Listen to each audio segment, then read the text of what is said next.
All right, in today's video, I'm going to be showing you how to do the front brake pads and rotors on a 2017 Nissan 370. Now, this is the base model with the upgraded brake package. So we have the sport package on this. And if you are going to the auto parts store and if you do have the sport package, just don't look up your car under a base model. Look it up under a sport package instead, because the rotors that you will get will be smaller, and same thing for the pads.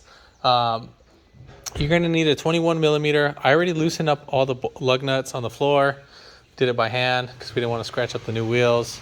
I know, even though they got some curb crash, but still want to keep everything nice and fresh. Jacking up points. So let's go up under. So if you wanted to, what I would recommend is you to jack it up right here at this knuckle. Or, I do not recommend to lift it up at the pinch wheels. I know the car is going to probably be lowered, but if you need to, you can drive up on some 2x4 and, give yourself a little extra room. But make sure you try to jack it up right here on this guy, just so you get more support on that. Because if you jack it up at the pinch wheel, you can, but over time you just destroy it. So we're right here. There's going to be like some notches on the actual pinch weld. It'll be a little hard to see, but there's like some notches, like little indentations, but kind of like from where the door is, about 5 to 6 inches, right around there. So, but yeah, other than that, see if you can try to jack it up from right here too. So just put like a piece of wood in that sense. And also put a wheel chuck behind the rear wheel of the tire and the front, so that when you're jacking it up, so you don't damage anything. Or that the car doesn't roll. And again, this is a 21 millimeter.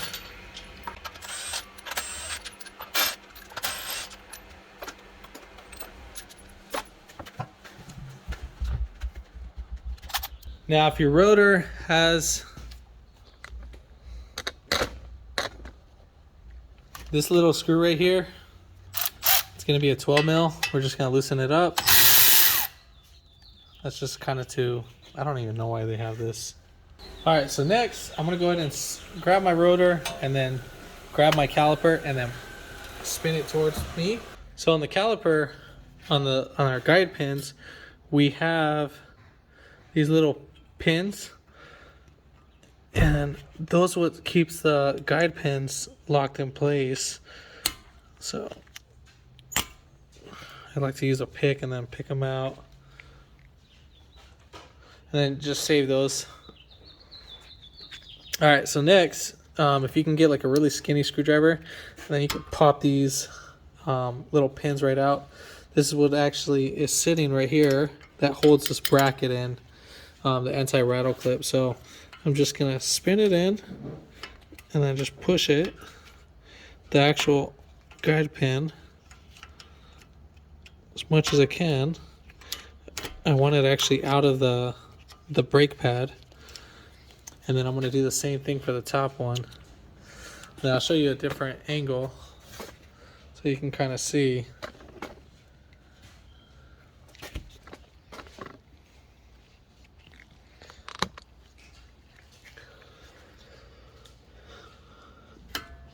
Now these don't take that much force to push in. And once you get at that point, you can get a flathead. I'm just being lazy and just using the pick to push out the guide pin. I'm going to try to push this out as much as possible. And then you can push on the actual anti-rattle clip too. If you push in the center, it'll make it easier to pop out the guide pin. Now you're going to get your pick and then hook in where the actual brake shoe is, and you can just pull these back. Just work your way. If you go up and down, you should be able to pop them out.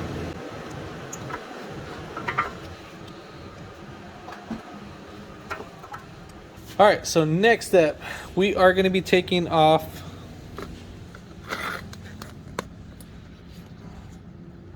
a 12 millimeter Once we take off that 12 millimeter, that's just for the brake line. That'll just make it easier to hold the caliper. Now make sure you have something to hold the caliper in place when, not yet when we take this off, but when we do take off the caliper bracket bolt.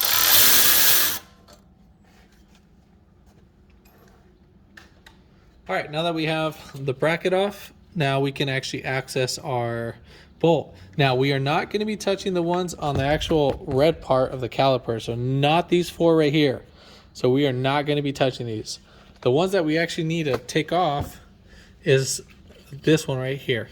So we have one right here, and then we have one down below, and those are both 21 millimeters.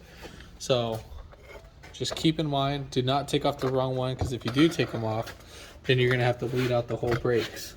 I'm sorry, these are 22 millimeter. Sorry, I meant to say 22.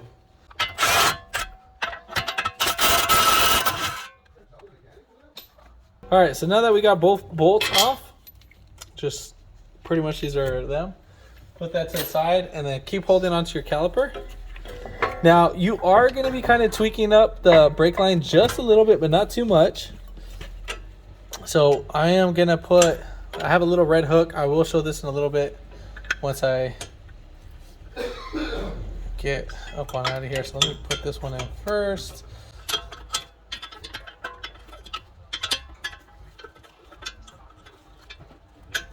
All right, so I'm just gonna let that hang. All right, so we're gonna go ahead and pull off the rotor. Now, obviously the rotor came loose on its own because it wasn't on there tight.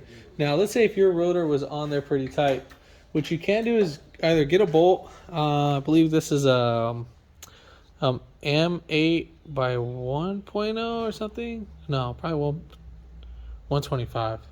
I wanna say. I have bolts laying around. You just kind of screw it in there, pop it out. If you don't have that, you can grab a hammer and just hit the rotor out.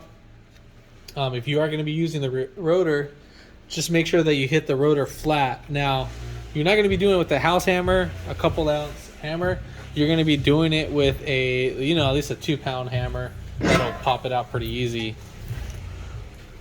All right, so we're going to get a wire brush and we're going to clean up our contact areas.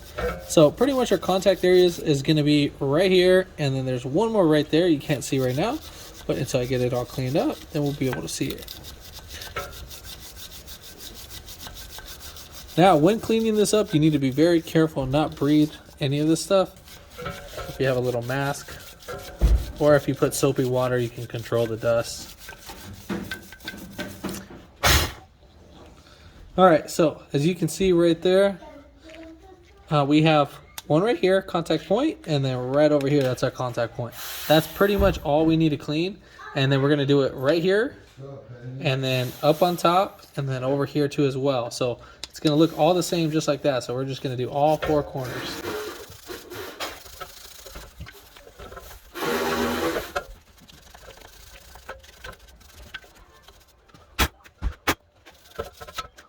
All right, so now that we got our area clean, we are gonna be getting a brake spreader tool. You can rent these at the auto parts store. So the tool looks like this itself. You can either get these on Amazon for a couple bucks, or you can go rent it at the auto parts store. So what I'm gonna go ahead and do is I'm actually gonna put a brake pad, because we're not pretty much that far out. So I'm gonna put that, and then that it's a little spacer to speed up things. And then we're just gonna spread open the pad.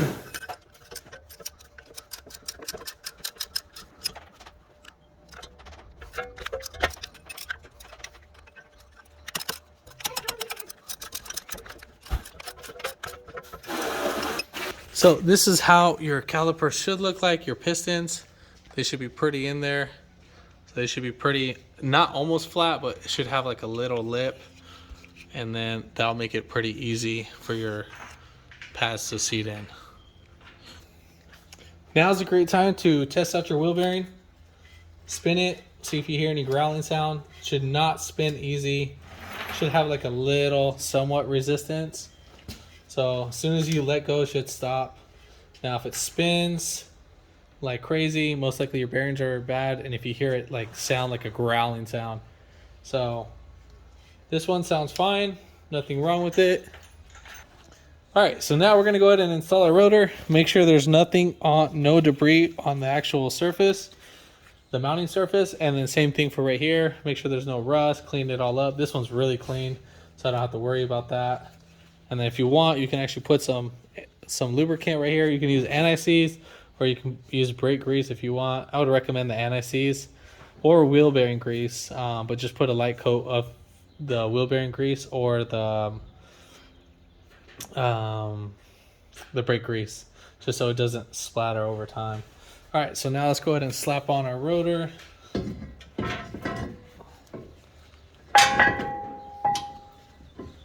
All right, so now that we got the rotor on, I'm gonna grab a lug nut and I'm just gonna go ahead and use the lug nut to keep the rotor in place.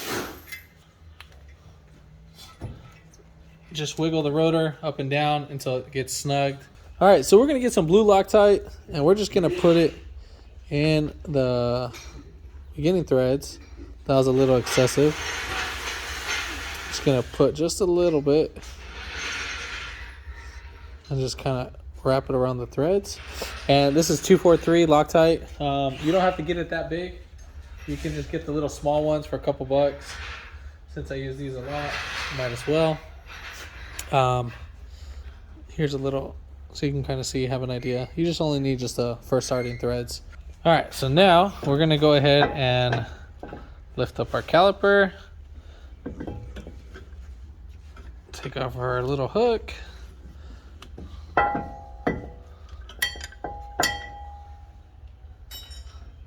And then we are gonna put, now we probably just gotta, now we gotta bend over our caliper just a little bit, not too much. Don't worry about your brake line right now. We'll worry about that last. And then we are gonna go ahead and start our thread. We're gonna go ahead and lift this guy right up. Now, I'm gonna start it up from the top. And then just kind of work your way. Now I'm pushing on the bolt to hold on the caliper, or to see if it gets inserted in the caliper. All right, so there we got it.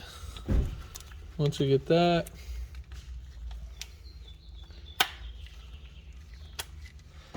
and we'll just go ahead and thread it in by hand. And then I'm gonna start off with the bottom one.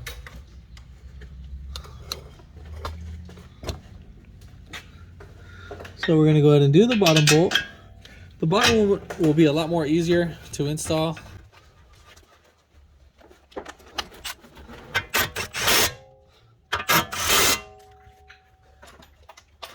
And then those bolts, those caliper bolts, need to be torqued down to 91 foot-pounds.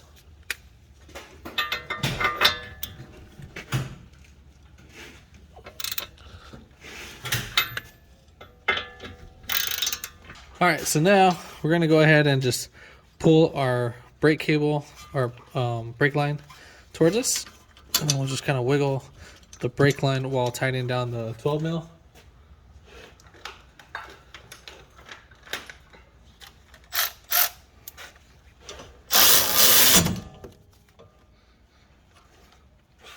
Torque specs for this one, I don't really know. I just say tighten it down until it feels good. And you can stop from there. All right, so now we're gonna go ahead and put on our pads. Now the pad style I'm using is Akebono. Really great brand for these. You can either do Brembos, whatever, just with the performance package. Just wanted to upgrade the customer or something. So we're gonna only grease just the four corners.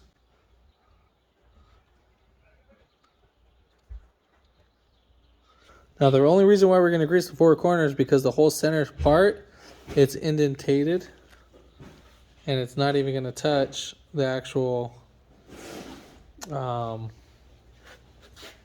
caliper. So next thing what we're going to go ahead and do is we're going to grease up our areas where the guide pin goes. So just kind of circle around right here.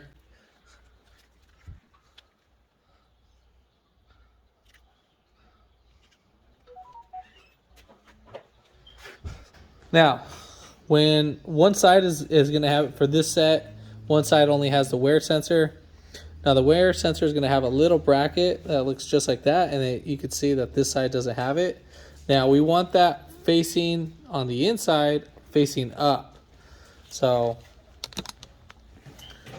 this, if it was facing like this, if we were to insert it like that, that's wrong. It needs to be like this, up. So this needs to be up on this side, and then that's where we want it. For the one that doesn't have a wear sensor, I don't really care about. That one is not important. And you can just kind of tap that in.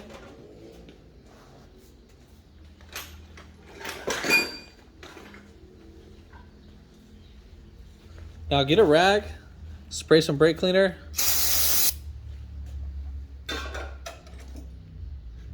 And then right here, you can either use a wire brush to clean up, or you can use the rag to clean up, you know, the area that's going to make contact with your actual pad. So we got that all cleaned up. If there was any brake grease, I would use the wire brush at that moment. Then our guide pins. Still have the brake cleaner on the rag, and then you're just going to clean up the guide pins. If it's really, really bad, then you're going to go ahead and use a wire brush on the actual guide pin itself.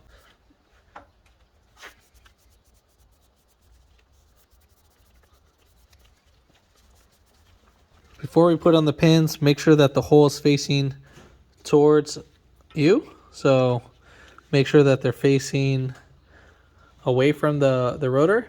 And then we're only just going to start just a little bit. And we'll do the same thing on the other one. So we're just going to start a little bit, try to get halfway. Now for the anti-rattle clip, I'm going to put a little bit of grease on this. So same thing, we're just going to put on all four corners.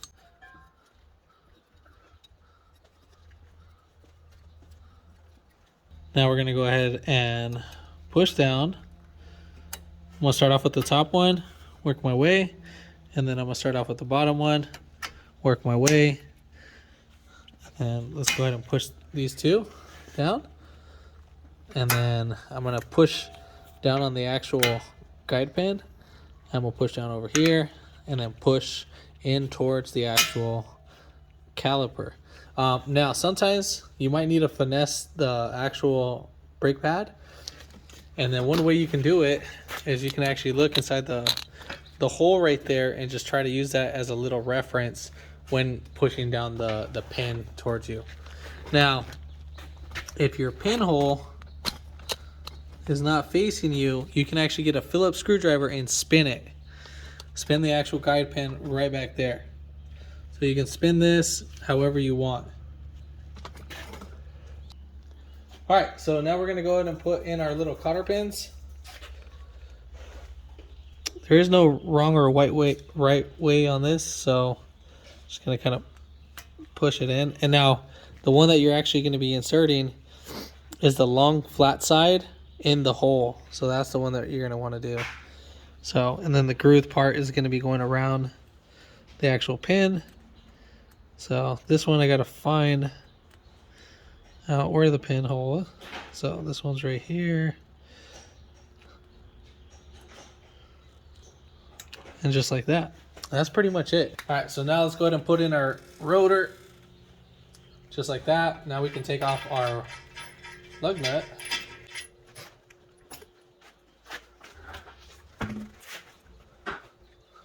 And I'm going to go ahead and put this little piece. It's useless. I don't see what's it there for, but since it came with it, I'm going to go ahead and put it back on.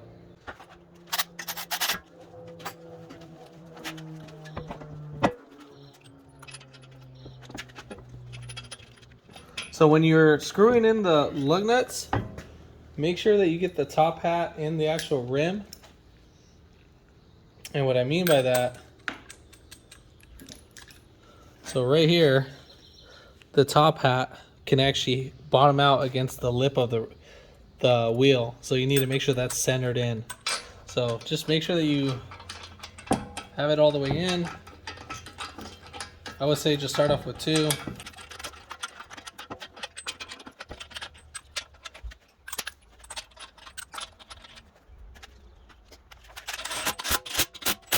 And you're gonna tighten these wheels to 80 foot-pounds. And I'm gonna go ahead and torque that down as soon as I get the car down on the floor, but I'm not gonna show that in the video. But you wanna do it in a star pattern. So you're gonna go 1, 2, 3, 4, and 5, and that's pretty much it. And then you're gonna go inside the vehicle, pump up the brakes until it gets nice and hard, and then that is literally it. Then you go ahead and drive, and yeah, that's pretty much it. So if this video helped you out, give it a thumbs up, comment down below if you have any questions, and hit that subscribe button for more upcoming videos in the future, and thanks for watching.